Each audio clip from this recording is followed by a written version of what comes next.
Olá! Seja bem-vindo e bem-vinda ao Momento do Saber. Eu sou Júnia Gomes e nós do Ferramentas do Saber temos o objetivo de trazer para você experiências do mundo organizacional e profissional. E nós temos sempre o carinho de trazer para nós pessoas de ponta desse mercado das organizações e da vida pessoal. E hoje nós convidamos Monique Rodrigues. Obrigada, Monique, por estar conosco. Eu que agradeço, Júnia. Monique, fala para quem está nos escutando um pouquinho sobre quem é a Monique. A Monique é uma profissional do desenvolvimento humano, profissional de RH há quase uma década, especialista aí na parte de empregabilidade, desenvolvimento humano, comportamento humano em especial, e o tempo todo aí envolvida nessa parte da empregabilidade, recolocação. Eu sei também que você é coautora de livros. Sou. Né? Sim. Isso é muito interessante, umas matérias bem interessantes. Você também atende coaching de executivos, né? Sim. Trabalha com grandes empresas. Sim. Uma pessoa que tem muito a contribuir com a gente.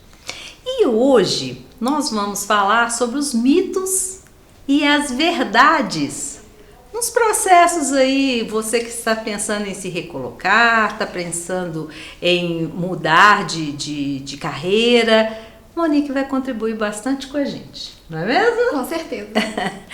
Bom, vamos à primeira pergunta. Os candidatos querem saber, afinal, ter um diploma em curso superior em um idioma é o único caminho para conquistar boas oportunidades no mercado de trabalho? Mito ou verdade? É um mito. Não é a única, né? Não é a única forma de conquistar oportunidades. Ela ajuda, muitas das vezes, mas tem uma grande diferença entre ter esse diploma, ter esse papel e absorver aquele conhecimento de fato daquela universidade, daquela faculdade. Porque o diploma, o papel não faz tanta diferença. E é o que às vezes muitas pessoas acham que precisa, né? Eu preciso desse diploma. Mas se você não foi para a faculdade, para a universidade, não estudou de fato, não absorveu, não adquiriu uma visão diferente a partir daquele conhecimento, se você não consegue aplicar aquele conhecimento, o papel não vai te ajudar, não vai te dar esse diferencial, né? E o que eu vejo o tempo todo é profissional aí preocupado com, eu preciso desse diploma, eu tenho que resolver, às vezes passa pela faculdade de corpo, né, faz o que precisa para poder conseguir ter no máximo aí uma nota média para poder passar e sair dali correndo, né, porque o pessoal tava precisando do diploma, do papel. Isso não faz diferença na recolocação, só o papel. O que faz diferença é realmente esse conhecimento adquirido, a mesma coisa com o idioma, porque tem aí as pessoas que fez o idioma, aprendeu lá atrás, 15, 20 anos atrás, começou a falar, ler, perfeito, mas depois nunca mais precisou. Não precisou mais, esqueceu, coloca isso no currículo, já não faz diferença, porque quando ela vai conversar com a pessoa já não sai mais nada, né? Isso. Então, não é o papel, é continuar aplicando, né? Inclusive tem pessoas que, no caso do idioma, que ele nunca teve um papel comprovando que ele sabe ou não sabe aquela língua. Mas ele consegue falar inglês e espanhol tranquilamente, que ele foi aprendendo, né? De forma até autodidática, às vezes, ao longo da vida ali. E é isso que faz a diferença, né? A forma com que ele aplica. É isso que é o principal. Porque no momento da entrevista isso vem à tona, completamente, né? Completamente. Isso mesmo. Interessante.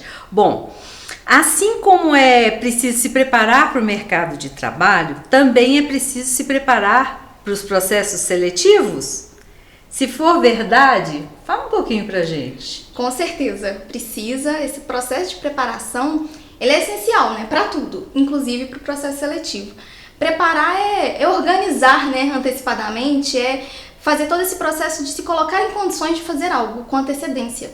Então, no processo seletivo é essencial você ter esse olhar de, peraí, eu estou indo para um processo seletivo, o que eu preciso fazer antes disso?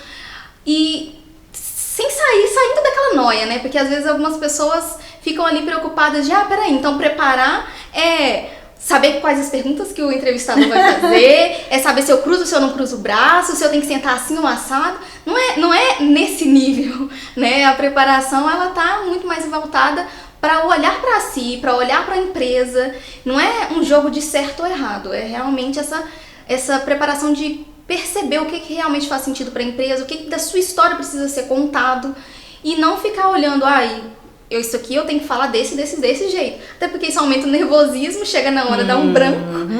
Chegou esse branco, já não fica confortável ali na sala e só dá problema, né? Então, preparação ela envolve realmente esse olhar para si, para a empresa, o que realmente precisa ser apresentado ali naquele momento. Prestar bastante atenção no que o recrutador está falando, o que ele está perguntando, porque às vezes você está tão preocupado com todos esses fatores que você falou e ele não presta atenção na pergunta para responder de forma correta. Exatamente, né? Exatamente. Isso mesmo. Vamos mais uma? Vamos lá. Bom, escutamos muito que o candidato a uma vaga precisa se vender, assim como os vendedores que estão no objetivo de bater uma meta. Isso é mito ou é verdade? Isso é um mito. Por incrível que pareça, isso é um mito, principalmente pela forma com que ela é utilizada, né? Comparar com bater uma meta, comparar com o vendedor para bater uma meta, vender a si mesmo. O problema está aí, né? Porque às vezes a pessoa ela quer chegar naquele processo seletivo, não importa o que acontecer, essa é a minha chance, eu tenho que comprovar para aquele entrevistador que sou eu a pessoa certa. Mas tem todo um processo, tem toda uma parte de conhecimento ali. Isso. E aí a pessoa, ela começa a querer se enquadrar e às vezes falsificar, maquiar algumas coisas que não faz sentido. Então, é mal sucedido dizer que você precisa atuar como um vendedor. Você precisa se apresentar, mas não vender e tentar convencer ali aquele recrutador que você é a pessoa certa a todo custo.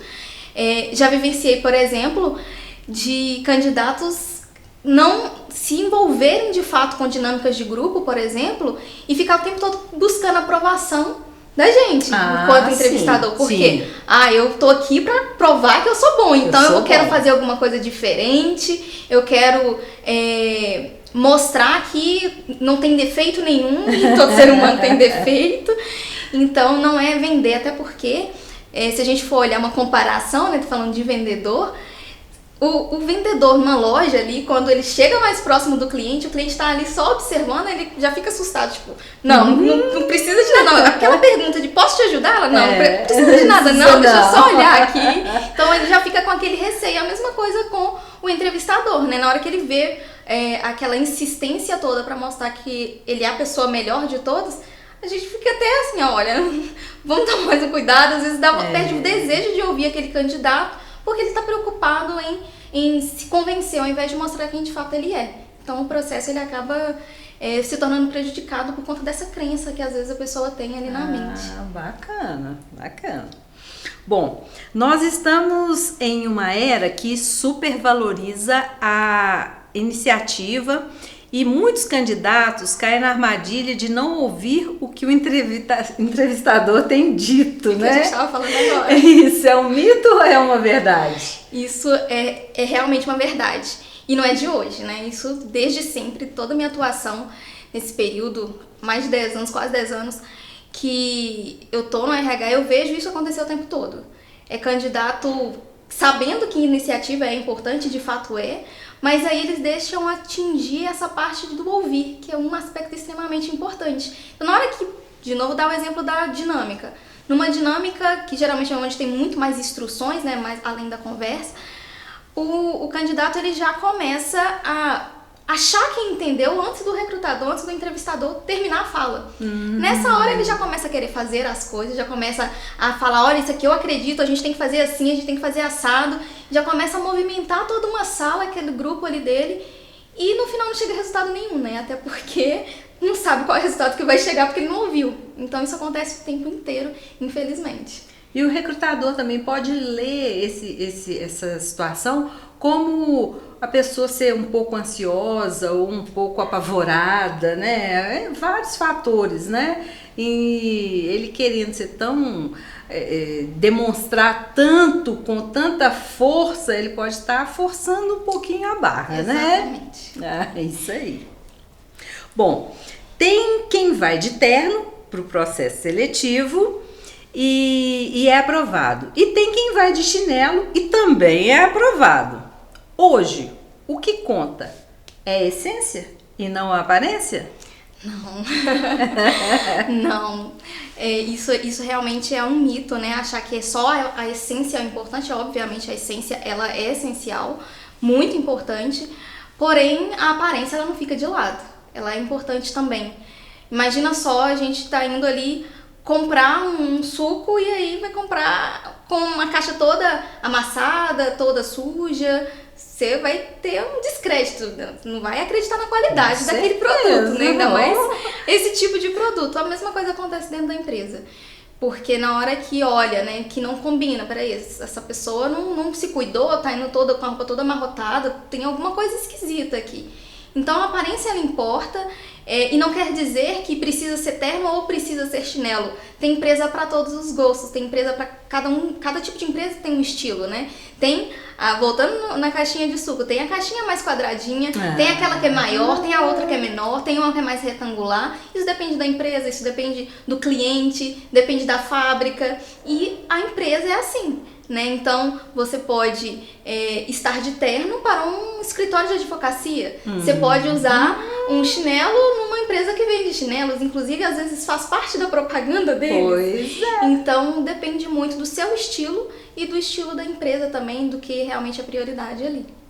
Isso a gente vê muito, porque às vezes a gente está fazendo processo seletivo para uma empresa de alimentos. E aí chega o profissional com a unha suja, a barba mal aparada, o cabelo todo desgrenhado. Então, se ele não tem cuidado com a própria aparência, e aparência a gente não está falando roupa de marca, terno, não é nada disso. É higiene, postura, né? Então, se ele não cuida da própria higiene, como que ele vai trabalhar numa empresa de alimentos, né? Então, realmente o que você tá falando tem vestimenta para todos os públicos, todas as empresas, mas eu acho que a higiene é uma coisa que chama muita atenção. Eu acho que em canto nenhum ela cabe, né? Exatamente, né?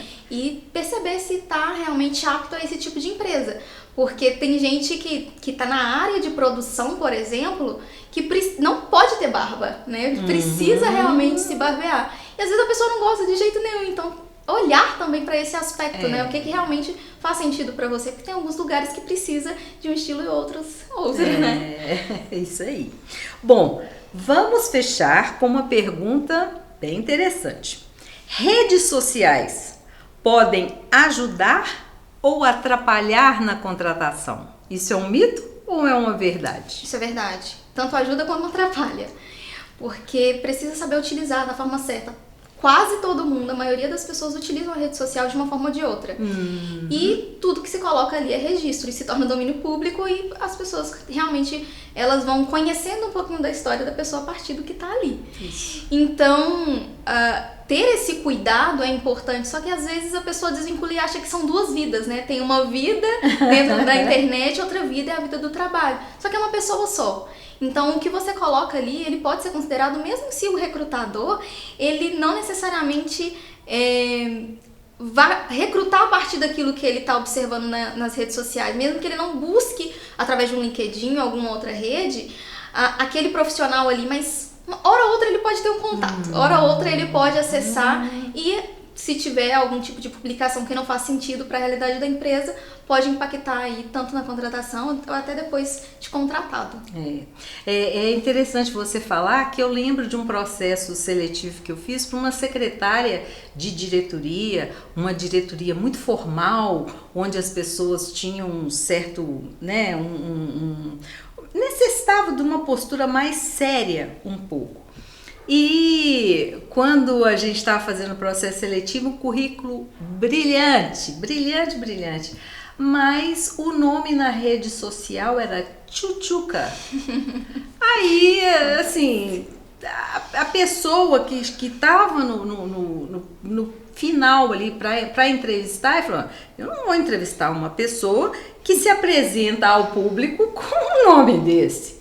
Como é que vai ficar a imagem que a gente é um grupo de advogados? Como é que nós vamos ficar diante disso? Porque tem um motivo, né, esse meio, né? Alguma coisa passou na mente dela. Isso. Então é tomar muito cuidado com o que fala. Imagino também que essas épocas onde política está muito em alta também, que você tem que se reservar um pouco sobre o que você coloca, né? Sim. Pode ser mal entendido, e na organização você não pode misturar muito essas coisas. Exatamente, não é mesmo? exatamente. Esse cuidado, porque às vezes a intenção ela não é percebida e interpretada da forma certa pelo outro, né? Então precisa ter totalmente esses cuidados todos, porque pode te impactar e às vezes não tinha má intenção, né? Só era um recorte que não deu para ser entendido. Dicas bem importantes, viu, pro processo aí de seletivo. E Monique, para fechar, o que você deixaria aí de uma palavra para pessoas que nos acompanham? Olha, nesse processo de recolocação, processo seletivo de maneira geral, o que é mais importante é observar a carreira. É mais do que a etapa de ser selecionado, é mais do que o contato com o recrutador. É olhar o que de fato faz sentido, o que faz o seu coração realmente ficar agitado, gostar, se empolgar e que vai fazer sentido ao longo de uma vida, porque a carreira, ela não é carreira profissional, como eu falei anteriormente, não é carreira duas vidas. Carreira profissional ela faz parte da sua vida, faz parte da sua linha, da sua trajetória de vida. Então, quando você olha isso como trajetória, como mais uma fase, mais uma etapa que você vai passar, você começa a participar do processo seletivo de uma forma muito mais profunda. Você deixa aquele nervosismo dentro do que é possível de lado para poder focar apreciar essa próxima etapa, nessa nova empresa. Tudo começa a fazer mais sentido aí. Ah, que legal. Gente, viram que é muito conhecimento, né? Ô Monique, gostaria de te agradecer pela essa contribuição que você está dando, principalmente com as pessoas que estão buscando uma recolocação, né? Muito obrigada. Eu que agradeço, Júnia. Obrigada. Nós, do Ferramentas do Saber, agradecemos por vocês nos acompanhar. Muito obrigada.